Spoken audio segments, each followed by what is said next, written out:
여러분, 인생은 60부터라고 하잖아요. 그런데 실제 통계청에서 나오는 자료를 보면 말입니다. 인생은 61살부터 61세부터 적자 인생이 시작이 됩니다. 그러면 인생은 60부터라는 말이 어울리지 않는 말이죠. 그죠? 야, 이게 어릴 때 태어나서 세상 구경을 시작을 하고요. 사회의 첫 발을 디디면서 뭔가 이익을 내기 시작하고요. 돈을 벌기 시작합니다. 그러다가 생애 주기로 적자 인생에 재진입하는 시간이 나이가 61세예요. 그러니 인생 60부터라는 말 자체가 요즘은 말이 안 된다, 이런 생각이 들 정도입니다. 저는 이것을 보면서요, 정부가 이 고령화 대책 아주 조밀조밀하게 세워야 된다고 생각을 합니다. 지금 안 그래도 저출산의 문제가 심각하거든요. 이게 경제 활동 인구가 점점 줄어듭니다. 여러분도 알다시피 K방산 대박 났죠. K방산 대박 나면 뭐합니까? 지금 K방산에 생산할 인력이 부족하대요. 인력이. 그 정도입니다. 그러니 경제 자체가 지금 저출산 고령화 대책이 실질적인 대책이 저는 나와야 된다고 생각을 합니다.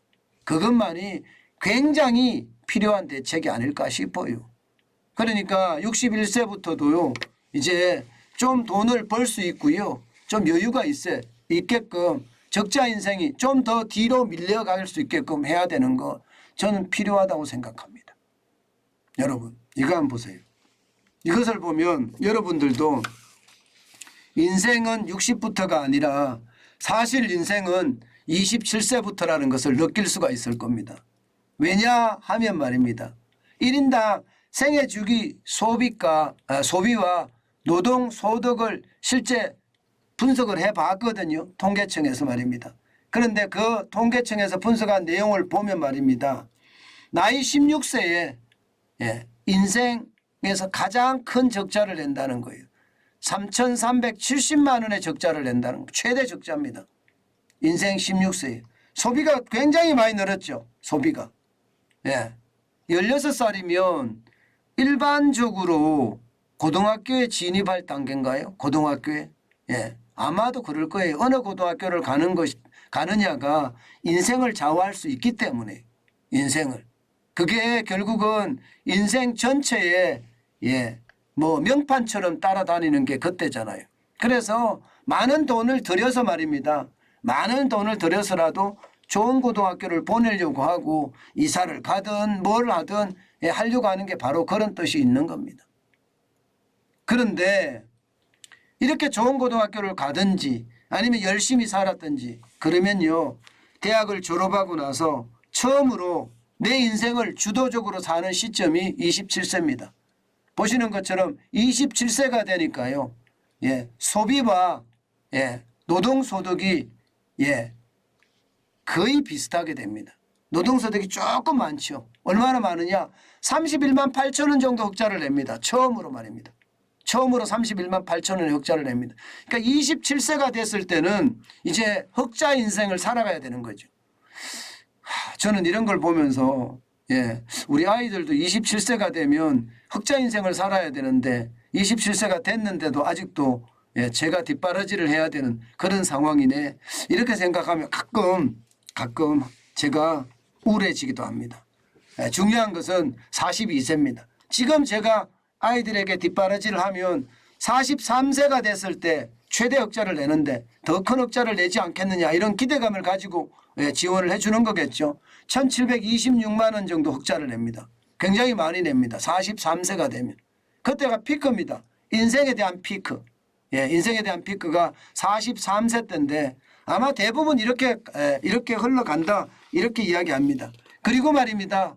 그리고 계속 벌다가 61세가 되기 시작하면 적자로 전환합니다. 61세 나이가 되면 87만 2천 원의 적자가 나기 시작합니다. 87만 2천 원. 그때부터 이제는 계속 적자 인생인 거죠. 쉽게 말하면 벌어놓은 거 쓰면서 산다 이렇게 이야기할 수 있거든요. 그런데 저는 이것을 보면서 말입니다. 정부의 정책이 굉장히 저출산 고령화 정책이 아주 확실하게 좀 진행이 돼야 된다고 생각을 해요. 왜냐하면요 61세가 너무 젊거든요. 요즘 평균 이게 연령이 말입니다. 뭐 75세, 76세를 다 넘어서잖아요. 그러면 인생의 15년을 앞으로 살아야 되는데 적자 인생을 산다는 건 참 심각한 문제잖아요. 그래서 저출산 고령화 대책이 반드시 필요하지 않을까 그런 생각 진짜 많이 해봅니다. 여러분 보세요. 실제입니다. 65세 이상 고령 인구들 보세요. 얼마나 많아지는지. 2021년에 16.5%거든요. 16.5%가 여러분 되게 많습니다. 853만이에요. 853만. 그리고 2030년 앞으로 10년 후가 되면 25%가 돼요. 4명 중에 1명이 65세 이상입니다. 4명 중에 1명이 1298만 명이 됩니다. 2040년이 되면 더 심각해지고요. 1722만 명입니다. 33.9%예요. 2050년이 되면 1900만 명입니다. 39.8%나 됩니다. 진짜 심각하죠. 그러면 우리는요. 이 정부 대한민국이 유지하기 위해서라도 대한민국의 이 고령화 대책은 그 어느 때보다 시급하다. 저출산 대책도 고령화 대책만큼 심각하다. 이렇게 느껴질 수가 있을 겁니다. 자칫 잘못하면요. 이거 대책을 잘못 세우면 결국 말입니다. 대한민국이 침몰한다는 이야기 이게 현실이 될 거예요. 사실 오랫동안 말입니다. 저출산 고령화 이야기 많이 했어요. 제가 기자가 처음 됐을 당시 1990년만 하더라도 저출산 고령화에 대한 이야기가 첫 시작이 됐거든요. 그런데 그때하고 지금하고 달라진 게 아무것도 없습니다. 달라진 게 있어야지 세상이 바뀔 수가 있는 그런 요소가 되는데 달라진 게 없어요. 저는 이런 것을 보면서 정부의 정책이 굉장히 중요한데요. 이게 국민에게 스며드는 정책을 써야 됩니다.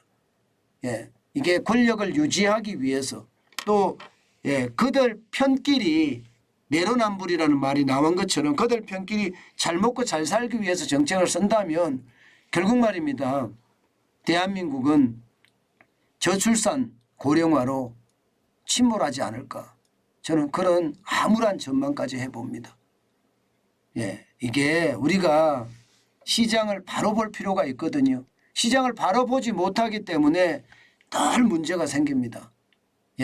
이게 왜곡돼서 절대로 봐서는 안 되거든요. 현실을 현실로 봐야 되는데 이게 좌파적인 시각 이것도 극좌파적인 시각이죠. 이런 시각으로 시장을 보면요. 시장은 늘 왜곡스러워 보입니다. 그것이 아니라 정상적인 시각으로 봐야 됩니다. 지금 저출산 고령화 대책은 그 어느 때보다 아주 중요하고 중요한 국가 어젠다가 아닐까 저는 다시 한번 생각해 봅니다.